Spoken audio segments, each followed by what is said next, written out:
Hello, hello. Welcome to Music Nucleus here, surprise show. With your host Dennis. Um, I unfortunately was not able to make it, the last two shows, but I'm here now to make it up to you guys. So, you know, just wanna check in.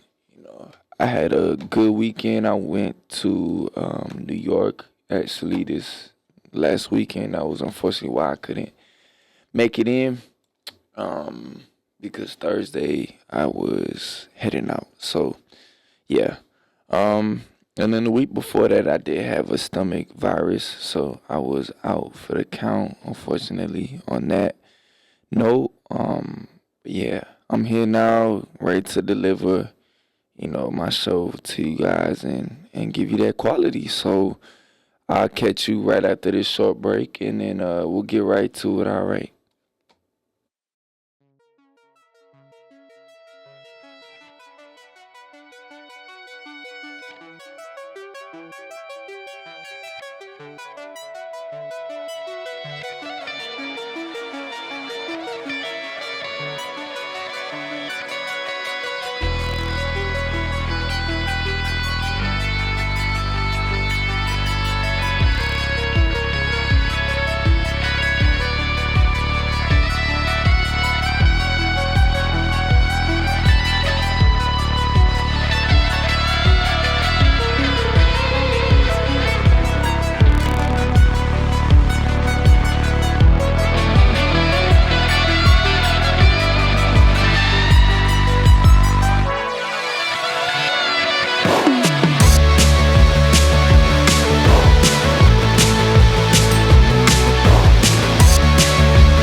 All right. So I got a very interesting show. We're gonna talk about live music, artists who can be inspired.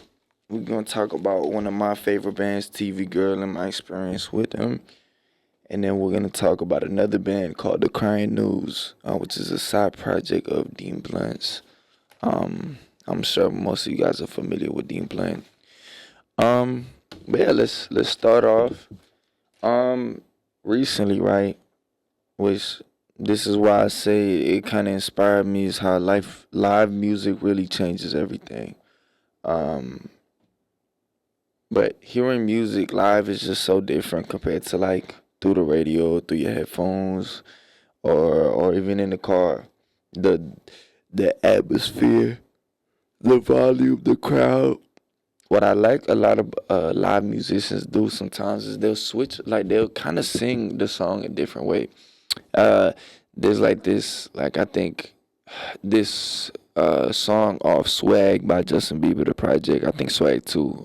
I'm not. I might be mistaken. I don't know. But like this clip blew up of him performing it at Coachella, and like he sung it in such a like satisfying way. And I know we've talked about in the past about like there's certain keys and notes or parts of a song that you could replay for like hours and hours, and sometimes you'll listen to the song just for that part.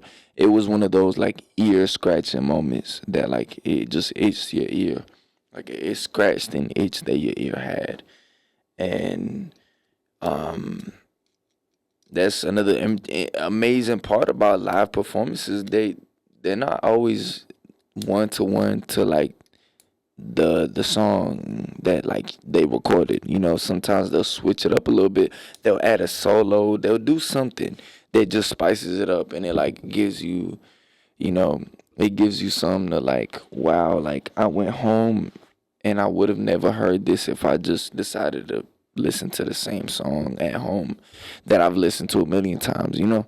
Um, Rappers do this too. A lot of rappers, which if you have a producer, it's amazing, and like you can still replicate this sound. You really could. Um, but do rappers doing it with like oh with like album intros or concert intros. There's this one. It's a song called "What's Love" by Tay, and it's like they have like this electronic intro, and it's like it's just so beautiful. I just look up "What's Love" encore intro Che, like tour intro or whatever. Shit, it's just amazing. Um, on that note though, um, I wanted to talk about Panchico. I went to the Panchico concert this past week. I think Wednesday night. I went. It was fun. I got some merch. It was just uh, sorry. It was just a good time, a great time even. I had so much fun. It was an amazing performance, and something that surprised me. And I don't mean to like get on these guys' cases, but they're old dudes now, right? Penchico started, if I'm not mistaken, early 2000s. Um, let me fact check this. Actually, no, they formed in 1997, by childhood friends, right? Um, and they disbanded in, like after 3 years. And then we talked about Panchico about how they had this big resurgence, and they kind of got back together because of this Reddit post. This redditor who literally like found, he's like, look at this cool CD I found at the record store. Uh, it was it was death metal by Panchico, um, and that kind of sparked like the resurgence, if you want to call it that. That on top of, I think these were on. They had a small resurgence off that, right? Of this guy finding death metal in a record store, and then there was another resurgence around 2020, I believe, if I'm not mistaken, when TikTok got a hold of it, and it was crazy, to say the least. I say crazy in a different, I guess, light, because I mean, if I'm being honest, like I have like that like gripe where people end up only like my thing is it's fine if TikTok gets a hold of a song. I don't mean like I'm not a gatekeeper, but what bothers me is when people kind of like rely on that one song. Like some people will go to a concert only knowing that one song. They never discovered the rest of the discography. They didn't go into it. They don't actually listen to this artist. They just want to hear the TikTok audio, and that's just like that really bugs me about a lot of like artists that like get blown up through TikTok is like that's what usually happens. And I want to see the perspective of like what the musician or the artist kind of feels at that moment, because it does. I know there's a lot of things and gripes that artists have when they see it shows, and it's like I'm sure that's one of the things that they're like, wow, bro. Like I'm probably gonna be stuck having to perform this one song for the rest of my life, and I can't escape being known only by this song or this being my biggest song. Cause I know like when I'm trying to put somebody on to an artist, and or somebody tries to put me on, and I'm like, oh yeah, that one song, you know, but you know, through that I went and I discovered it. You know, I discovered the discography. If I only know one song, but I don't really. I would never go to a concert if I only know one song. You know, that's just I feel it. It kind of is like disrespectful to the craft. To like you bought a ticket, you took up space for somebody that like probably genuinely wanted to hear like most of the discography, but you just bought a ticket to listen to one song. You know, it's like you know, you kind of like you were a waste of a ticket. Not to be cruel as a person, but that's just how I feel. It's my opinion. Um, but whenever I'm at a show, like I feel inside of the music. Um, like I just I, I you ever like you like lock into like the band or the artist, and it feels like there's like a tube, or like an invisible like string that like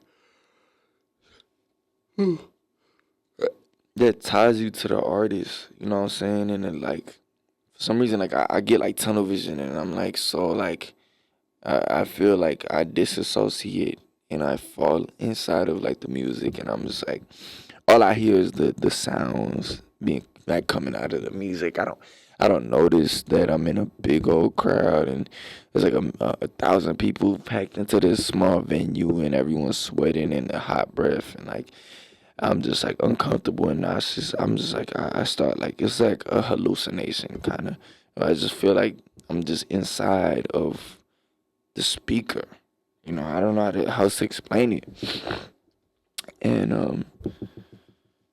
um, it's just like some music sometimes isn't fully understood until you feel that, until you hear it live, until you experience something like that. What what's a concert that changed how you guys hear music? I just want you to think about that. Like what concert did you go to that affected you like moving forward from then on? Um and like what some things that like made you feel that way? I remember this concert, TV Girl. I believe I went like 2022. I went in 2022. I want to say like September, if I'm not mistaken. August, September, October, somewhere around there, right? And that concert completely changed my brain chemistry. Um, I don't know how to explain it. I don't know, like the lighting, the set design, like the music. Like I love TV Girl, right? Like I love the music, and hearing it live was just a whole different experience.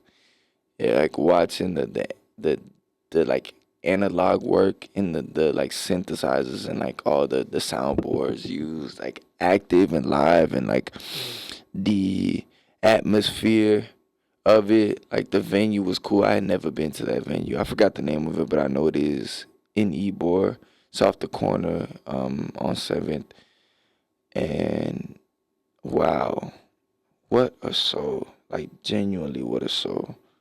I like have clips recorded on my phone that like I've heard like the album intro, or like a song intro that like I didn't hear besides that. Like I heard it in person and it was I I could go on and on about it, but it is something to drive a man to tears. Like if I thought about it too hard, I'd probably break out in tears. Cause how beautiful it was, you know.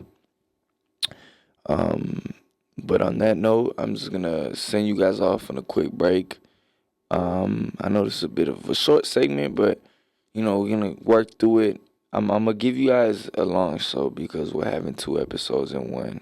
Because I love you and I care about you and I want you to win and succeed. And so I'm gonna feed you as much as I can. But yeah, this was gonna have a break in between, and I'll see you guys soon.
Hello, hello, and we are back with Music Nucleus. Here, episode 7, Makeup Soul. Um, Usually Thursdays, 3 to 4 p.m. But for these next two episodes, this is gonna be back to back today, on a Tuesday. But we'll be back to our regular scheduled programming next week. Next week, Thursday should be our show finale. If I'm not mistaken, I will double check and you guys will find out next week. But yeah, it'll be our show finale for now. Possibility of a return come this summertime. So just want to let you guys know. We'll be kicking it off real soon. Ending it off, and it's been lovely. I just want to say that. Let me not give my goodbye speech yet. Okay, we don't even know if it's goodbye, but um, here with segment 2. Artists are inspired too. Everyone is truly inspired by something, right? And a lot of people don't even notice the connections. Like sometimes your favorite artist is really a bridge between eras. Real quick repeat. I mean, Baby Bartier is Cardi's dialect era. Uh, Kind of gives me like Boy Barbie, Ken Carson era. Real early Ken Carson when he had the baby the little baby locks, little baby white locks. Before Project X. Let me tell you, early Ken Carson's run, like I'm gonna dive a little bit. Early Ken Carson's run was insane, and it's funny because I remember when I had came across Ken Carson like real early on, I didn't like his music. Like I liked his rap, but I felt like it was kind of missing some type of flavor, like something to it. But I did come around.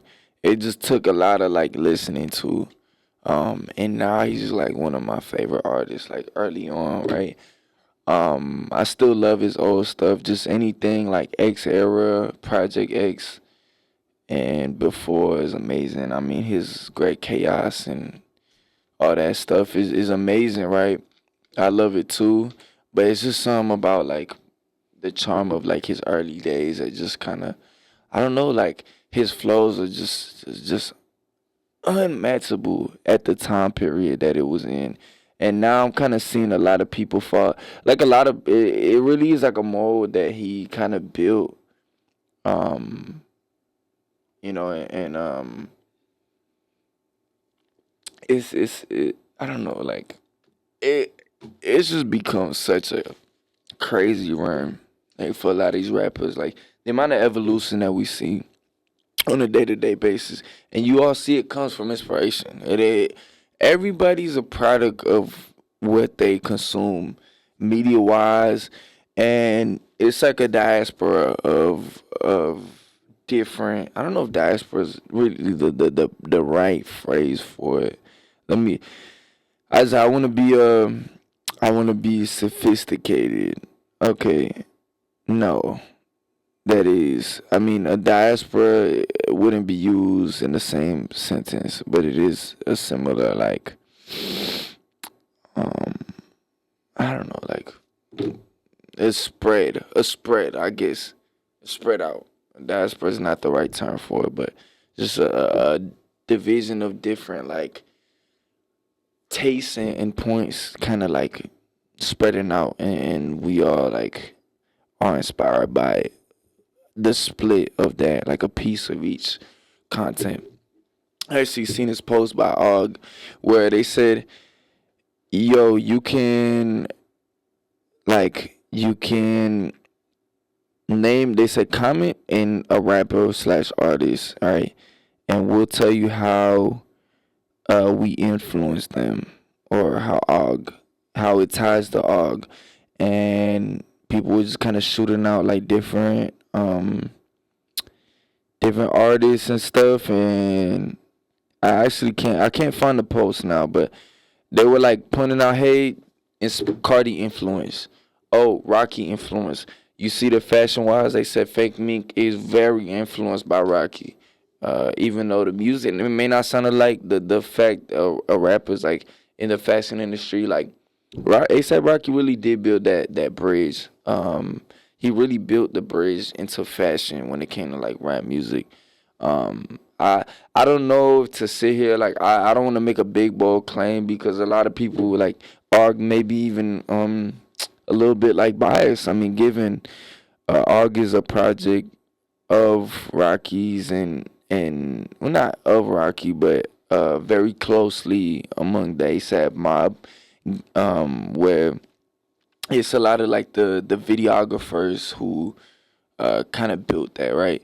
Because ARG is the, if you want to call it our future, I don't want to call it that because it's not the same, but it's like the culmination of rappers and musicians and videographers and editors and designers. All it's like a collective of different creatives, and it's crazy because like looking back at Rocky, he really wanted to bridge the gap of like rappers and skaters and bringing skate culture into rap music and trying to make it normalized for high fashion to be accepted in these same rooms as rappers. Um, and he was talking about like the ridicule he received for like a lot of his fashion choices back in the day. That to this day now people are dressing like that, you know. Um, in New York back in the day, I'm sure he's talked about it's been like a ruthless environment where people looked at you funny for the way you dress, and you had to kind of fit a mold that was kind of placed upon fashion at the time. You know, it was all like everyone was dressing the same, everyone was wearing a certain thing, but to have like a your own swag, it was like almost like blasphemy. You know, there's been a lot of interviews where he's talked about that back in the day. But it's a like long ways coming, right? Compared to like if you look at New York now, like the atmosphere and like the type of fashion that you see down the street, like it's so colorful and like eccentric and like beautiful and creative. And I think a lot of that was influenced by music that was influenced by fashion. Um, whether you like it or not, I think everything is interlinked and intertwined, and everything is a product of everything. And I've said that already, but you get what I mean. But on that note, I did want to talk about my trip. It was fun. I didn't get to do as much shopping as I wanted to. I spent too much money on bad food because I wasn't looking for good places. I did have a good chopped cheese though, fire chopped cheese. It was the best meal I had, and it was the first night there. And let me tell you, it's worth the hype. I wish I had like not carry on. I wish I had like a luggage, like a check bag, because I'm pretty sure that's the only way you could even get food across. But I wanted to like stuff my backpack with food, but you can't really screen food, so that's the only issue with that. I don't even know if you could screen like carry on, not carry on, check bag stuff, but I've heard that like you could. That's how you ship most things. Like people could take stuff through that. But yeah. On that note, I also want to talk about um what was I doing in New York. I don't know if you guys knew this, but I'm a barista at a coffee shop, and I'm working towards becoming I'm becoming a assistant roaster and hopefully soon become a full fledged roaster. But on that note, coffee is a very complicated thing. I didn't realize this until I even entered the profession, like the field of barista, like of the hospitality industry. I know it's food industry, but I more so say hospitality because at the end of the day, like it's a service. the world really like people don't acknowledge how much the world like runs on coffee. Like you realize almost every working field is drinking coffee all the time. Every almost every place that like runs and keeps people going has coffee. You never notice that, but it's true. And one of the things that people don't tell you about is how it is kind of like wine. There's tasting notes. There's like flavor profiles is what they call it. But it's not like a flavor. It's the way it feels in your mouth, which is it sounds pause, but it's weird, but it's facts. Coffee doesn't just taste like quote unquote coffee. There's notes of like chocolate, of apricot, of fruity flavors, of woody flavors, of different type of taste, like mouth feels and taste that like will taste like something. Um, and it's crazy. I had this espresso. I think the first morning when I got there, and it tasted like apricots. Like it was such a strong like apricot like mouthfeel. Like it tasted like apricots, and I'm like, what? It was weird, so weird, and I like ended up going and like working on it, um, pretty frequently. I was getting coffee like sometimes twice a day for that whole weekend. And I came back and now like when I dialed in the machine and I was like, whoa, this is like kind of tasty. Like it's kind of tasty. This is funny, like having so much like stuff that like just came with it that I never realized.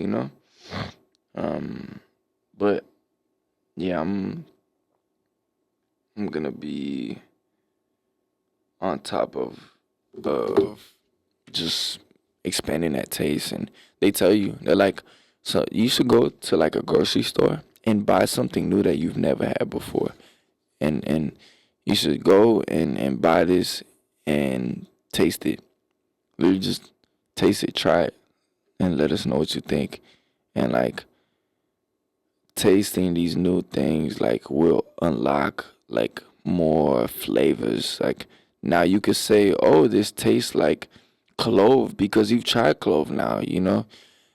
Things like that. Cause sometimes it's like things have a weird flavor, but like I've never tried any food or fruit or drink that has that same like taste. And to like end up going and learning, okay, this is what this tastes like now because you went and you try something new. It's kind of nice. It's adventurous and it's something that like I like to look forward to in a way. So it sounds fun and it is fun and I really enjoy it. So that's that. Um, let's see what else. Ooh. I want to put us on a quick little break. All right, we're gonna go on a break, and then I want to transfer to segment three, which will be talking about TV Girl as a whole and kind of focusing on that. But on that note, I'm gonna just let you guys slide, and I'll be right back. Okay. All right.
Hey, hey, hey.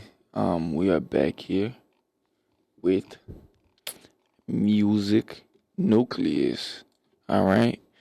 Usually episodes are, Thursdays 3 to 4 p.m. Like I said, just making up today. But yeah, Thursdays 3 to 4 p.m. with your host Dennis here, at Revenge Ivy on IG. If you wanna. Um Segment three, right? I wanted to talk about real quick, TV Girl. My not personal connection, but how I feel about TV Girl, right? It's something I've like kind of thought about recently. It just never clicked. Like two and two never clicked, right? Um, but I want to start off with a short little bio, right? TV Girl was a band that formed in 2010. It was indie pop. Um, and it was born in San Diego, California, and it was a blend. Right, it was known for its blend of 1960s French pop, Southern California soul, and a lot of hip hop samples. It was founded by Brad Petering and Chung No, I think, or Go, I think no. Um, Now it is primarily led by Brad. Which it features a really nostalgic, cynical sound, often characterized by bedroom pop and vaporwave aesthetics. Um, I don't remember when Chung left, but I think it was very early on because the next few projects did not feature him besides like the first two, but um, they released a mixtape, right, and some EPs. One of which included "The Wild, the Innocent," the TV Shuffle, and "Lonely Women." Which "Lonely Women" is it's like a orange yellow cover, and that is the one that is like most recent on streaming. Okay, around 2013 and 14, No left the band. Um, and yeah, it was their debut album, right? French Exit came out in 2014. I didn't discover it till I think freshman or sophomore year of high school, which was around 2017, 2018. If I'm not mistaken. And featured one of the most popular tracks, which you guys all know, Lovers Rock. Um, it was very critically acclaimed. Um, and then they kind of just kept posting bangers, right? Death of a Party Girl 2018, Grace Upon a Vine 2023. Um, they worked on Matty Acid's Purple Hearts Club band, which Matty Acid, right? If I'm not mistaken, is the um, side project of Brad Petering. Um, he has, I guess you want to like very much heavier on the hip hop samples. In his personal alter ego is what I call it, because Matty S it is an alter ego. Um, but older tracks in the early 2020s ended up blowing up on TikTok, like Lovers Rock, Blue Hair, um, and it just introduced a new generation of listeners. Um, it's really characterized, right, by sunny vintage samples, shimmering vocals, and hip hop influenced drums. But as far as the themes, it explores love, loss, relationships, jealousy with a dark, witty, and cynical perspective. A lot of depressing lyrics, a lot of cynical sounding lyrics. Talks of infidelity and about feeling used in relationships and wanting more out of, or wanting romance and intimacy, but being given very casual treatment. Um, it really like the production wise is what really shines for me, because the sample heavy music is just so like vibrant, and it like ends up completely changing the genre. Like the original sample just It's a completely different genre, and you would have never thought it would have fit with what what it does. But it like kind of gives me remnants of like old lo-fi in like a dreamy atmosphere. Um, but it's like it's just very like emotionally striking music. Um, it like feels like memories you never actually lived. Is how I explain it. I mean, some people probably have lived these memories, but it just is like I don't know. I don't know how to explain it. Like it is just like memories you never live. I've never been, some, drunk party girl. I've never been this like entitled young like a pretty boy talks about being like a some like 20 like late 20 something year old who is lucky enough to like have I guess like stability and having his grandma send him money and like being sheltered from the world. I guess I don't. I'm trying to like think of lyrics. I just don't want to be too explicit on air. But if you guys want to check out their music, you can go ahead.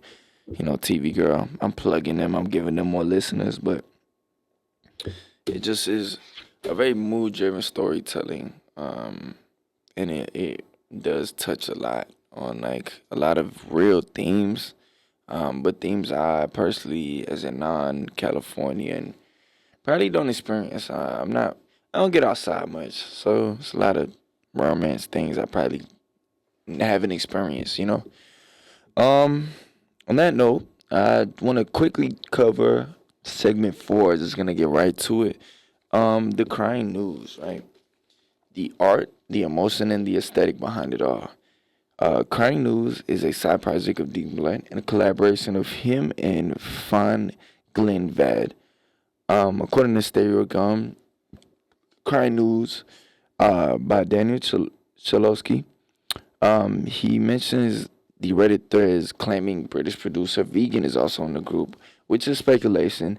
I mean, there's touches of Vegan's production throughout the tracks. If you guys give it a listen, um, but I could definitely sense it. I can feel it in like some of the like melody patterns, not the chords, but the melodies. Like production. When it comes to production, like you will see like so many producers right on a track, and it's like they probably like each one contributed an instrument to this whole stack of like production, and people like overlook that. It's like nah, dude. Like, not one producer makes the whole track. Sometimes I really enjoy when multiple producers actually work on a beat or instrumental because it kind of gives it more character. There's volumes to it. When you have one producer, they have a certain production style, and let's say you are a rapper or musician, right? And you were being fed and given the same beats to work on, and like not to diss producers, but producers have like a signature style, and most of the time they'll stick to those certain like synths and instruments, and kind of like have the same like very similar like production or like patterns that like they kind of follow. And it's nice to just have like okay, a little pizzazz of like some Dr. Dre um mixed in with like Pharrell, right? Like I want to hear a track like that, It's got multiple sauces. It's like different seasonings to the track. Um, but it's just like the emotional tone and the aesthetic is such a like beautiful thing because it sounds like a soft like Hope Sandoval. I don't know if Hope Sandoval even is part of it, but it just the lead singer just gives me Hope Sandoval vibes, and it's just like it's so like it's kind of like you kind of fall into the music, and I love music like that. I just kind of wind down. Like I was playing the radio at work, because whoever's barista ends up controlling the radio for the day, or like the playlist for the day, and it's like I had a good day, and I've never had a job that like lets me play my own music, and it's just nice. It was really nice, and I enjoyed it thoroughly. Um, but yeah, like it's just an amazing thing. Um, you guys should check out the current news. I want to say my top two songs right now would be Suzuki Rhythm Baby, right? And or Suzuki Rhythm Boy and Bereft, Bereft by the Current News. BER 3 feet is how it's spelled. I say Bereft because I don't know. But yeah, guys. On that note, that was a lovely show. I had a lot of fun. I had great topics to cover. Like I said, if you want to come back in a good 10 minutes, maybe five, we'll have another show prep for you. Another episode of Music Nucleus. Just gonna crank them out, guys. And but I appreciate you, and I hope y'all have a good evening and have a wonderful day. Lots of love from me. Your host Dennis. He on Music Nucleus every Thursday 3 to 4 p.m.